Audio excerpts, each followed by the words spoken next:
আসসালামু আলাইকুম প্রিয় দর্শক, স্বাগত জানাচ্ছি আমার দেশ লিড নিউজে। সঙ্গে আছি আমি আরমান মুজাহিদ। আমাদের আজকের লিড নিউজের শিরোনাম, রাজধানীতে ময়লা মাফিয়া বেপরোয়া। নিউজটি লিখেছেন এম এ নোমান। চলুন দর্শক, বিস্তারিত জেনে নেওয়া যাক।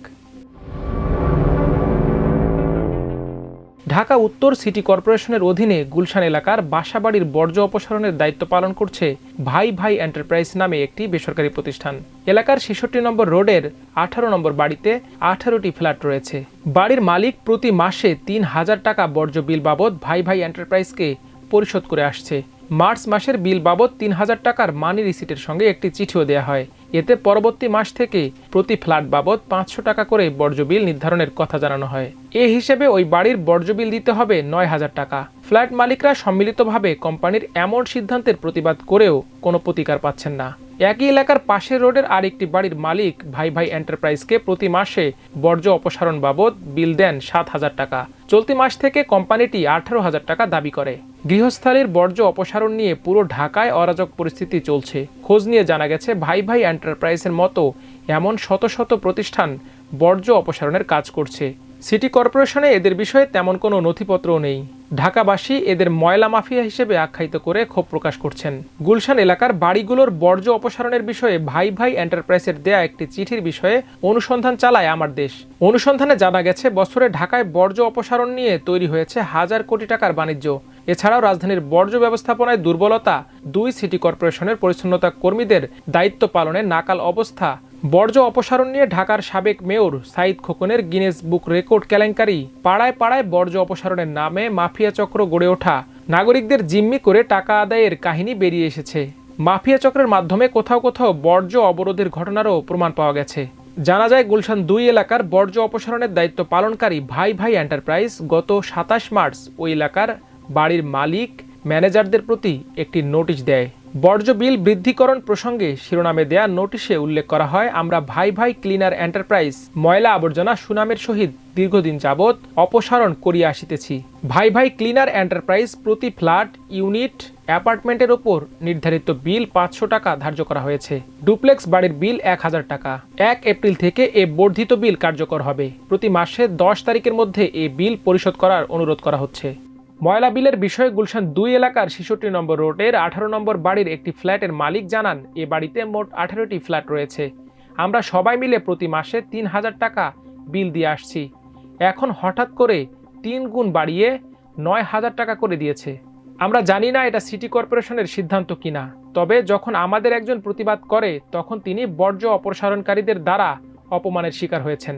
পাশের আরেকটি বাড়ির ম্যানেজার বলেন, আমাদের বাড়িতে ফ্ল্যাট সংখ্যা ৩৬টি। আমরা আগে অপসারণ বাবদ বিল দিতাম ৭,০০০ টাকা, এখন ১৮,০০০ টাকা দাবি করছে। এর কম দিলে তারা ময়লা নেবে না বলেও জানিয়েছে। এ বিষয়ে ভাই ভাই এন্টারপ্রাইজের নোটিশে দেয়া মোবাইল নম্বরে যোগাযোগ করা হয়।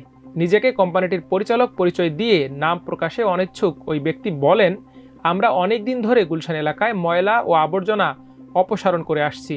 এ কাজ করতে গিয়ে আমাদের যে খরচ হয় তা বাড়ির মালিকদের কাছ থেকে আদায় করি। সিটি কর্পোরেশন থেকে আমাদের কোনো টাকা দেয়া হয় না। আপনাদের এ দায়িত্ব কে দিয়েছে? এমন প্রশ্নের জবাবে ওই ব্যক্তি বলেন, আমাদের কেউ দায়িত্ব দেয়নি, আমরাই পালন করছি। আপনারা এ কাজ করলে সিটি কর্পোরেশনের কাজ কি? এমন প্রশ্নের জবাবে ওই ব্যক্তি বলেন, সিটি কর্পোরেশন তাদের দায়িত্ব পালন করলে তো আমাদের এ কাজ করতে হতো না।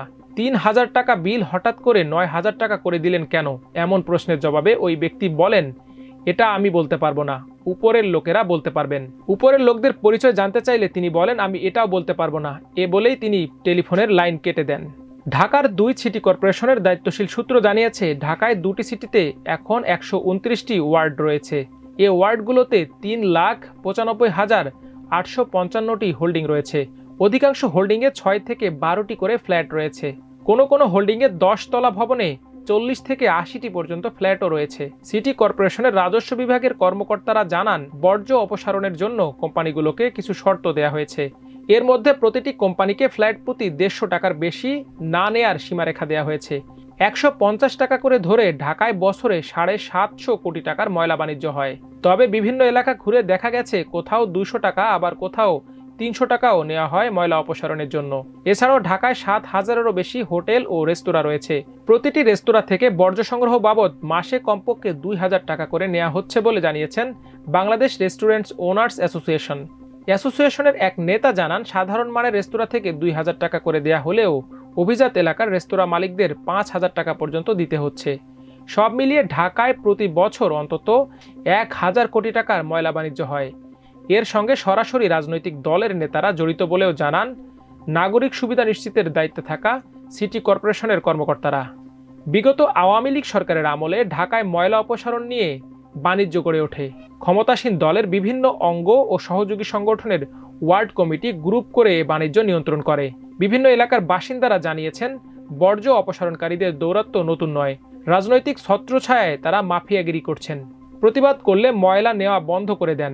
বিকল্পভাবে ময়লা অপসারণের সুযোগও রাখা হয়নি। সিটি কর্পোরেশন সূত্র জানিয়েছে, পরিচ্ছন্নতা কর্মী সংকট ও ব্যবস্থাপনায় দক্ষ লোকবলের অভাবে বাসাবাড়ি থেকে ময়লা সংগ্রহ করে একটি নির্দিষ্ট জায়গায় নেয়ার কাজটি বেসরকারি খাতে দেয়া হয়েছে। ওই জায়গা থেকে ডাম্পিং স্টেশন পর্যন্ত সিটি কর্পোরেশনের গাড়ি ব্যবহার করে বর্জ্যগুলো নেওয়া হয়। দরপত্রের ভিত্তিতে এ কাজটি বিভিন্ন প্রতিষ্ঠান পেয়ে থাকে। সিটি কর্পোরেশনের একাধিক কর্মকর্তা জানিয়েছেন, মূলত ওয়ার্ড ভিত্তিক রাজনৈতিক নেতারা ময়লা অপসারণের কোম্পানি ঠিক করে। গত ৫ আগস্ট হাসিনার পতন ও পলায়নের পর আওয়ামী লীগের নেতারা পালিয়ে গেলেও ময়লা সিন্ডিকেটেরও হাত বদল হয়। এখনও রাজনৈতিক নেতারাই এসব ময়লা বাণিজ্য নিয়ন্ত্রণ করছেন। নেতারাই ময়লা বিল বাড়িয়ে বাড়ির মালিকদের ওপর চাপ সৃষ্টি করছেন। ময়লা মাফিয়ার কাছে নাজেহাল হয়েছেন ঢাকার অভিজাত এলাকা গুলশানের একটি বাড়ির মালিক। তিনি বলেন, আমার বাড়িতে ৩৬টি ফ্ল্যাট রয়েছে। সিটি কর্পোরেশনের নির্দেশনা অনুযায়ী আমাদের ময়লা বিল দেওয়ার কথা ৫,০০০ টাকা। আমাদের কাছ থেকে আদায় করা হতো ৭,০০০ টাকা করে। এখন নোটিশে দেওয়া হয়েছে ১৮,০০০ টাকা দিতে হবে। এ টাকা কম হলে তারা ময়লা নেবে না। ওই ব্যক্তি আরও বলেন, বিকল্প ব্যবস্থায় আমরা ময়লা ও বর্জ্য ফেলার চেষ্টা করেছিলাম। রাতের বেলায় হামলা ও ইট পাটকেল নিক্ষেপ করে আমাদের বাড়ির জানালার গ্লাসগুলো ভেঙে দিয়েছে।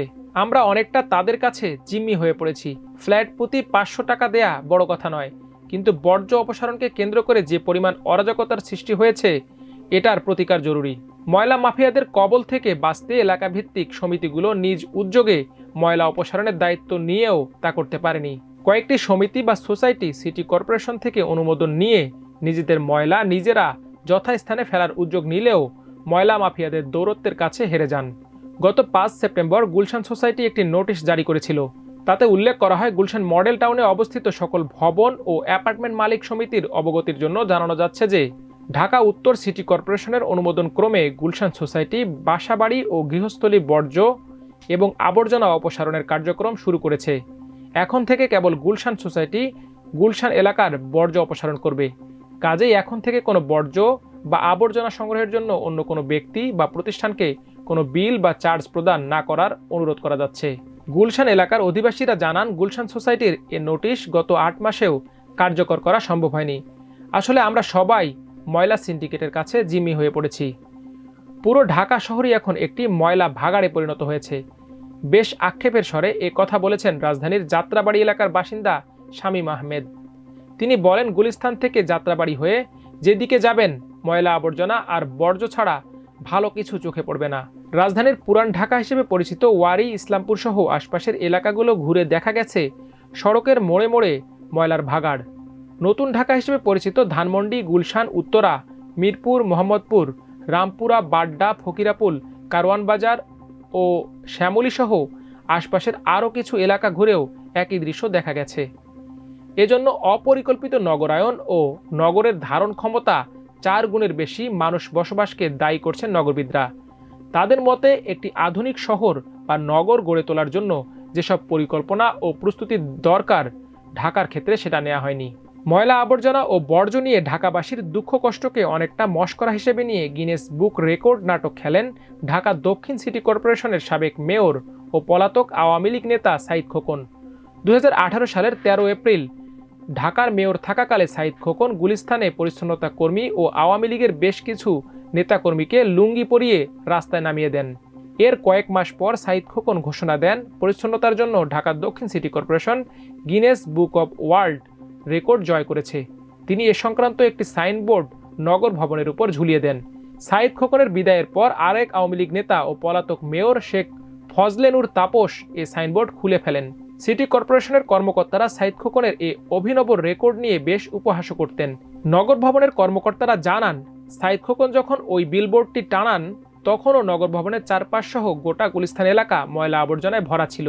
জাহাঙ্গীরনগর বিশ্ববিদ্যালয়ের পরিবেশ বিজ্ঞান বিভাগের অধ্যাপক ও যুক্তরাজ্যের রয়্যাল কেমিক্যাল সোসাইটির ফেলো পরিবেশবিদ ডক্টর শফি মোহাম্মদ তারেক একটি নিবন্ধে উল্লেখ করেছেন, এলাকাভিত্তিক ভ্যানগুলো একটি সিন্ডিকেটের মাধ্যমে ময়লা সংগ্রহের জন্য মাসিক অর্থ নেয়, যার কারণে অনেক নিম্নবিত্ত পরিবার এ সুবিধা নিতে পারে না এবং বাধ্য হয়ে আশপাশে বর্জ্য ফেলে।